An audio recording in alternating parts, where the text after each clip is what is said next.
Nako, illegal at ikinalat ba ang mga private videos mo? Ano ang kasong pwedeng ireklamo sa nagkalat ng video mo? Alamin ang kaparusahan sa NBI. Nako, bawal ito.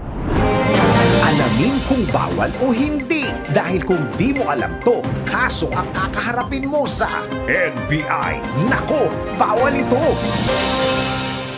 Illegal na ikinalat ang private video? Nako, bawal ito. Siguro, may narinig ka na o napanood na balita na inireklamo o hinuli ang nobyo ng isang babae dahil sa umunoy pagpapakalat nito ng kanilang private video. Pero paano kung kinuhanan pala ng video ng partner mo ang pagtatalik nyo? Ano ang pananagutan sa batas? Ayon sa Section 4 ng Republic Act 9995 o ang Anti-Photo and Video Voyeurism Act, mahigpit na pinagbabawal ang sekretong pagre-record ng sexual activity pati na rin ang pagpicture sa pribadong parte ng katawan ng isang tao, lalong-lalo na ang pagpapakalat ng sexual video. Sa oras na gawin ito sa iyo ng iyong kasintahan, maaari siyang mabilanggo ng hindi bababa sa 3 taon hanggang 7 taon. Siya rin ay pagmumultahin ng 100,000 pesos hanggang 500,000 pesos.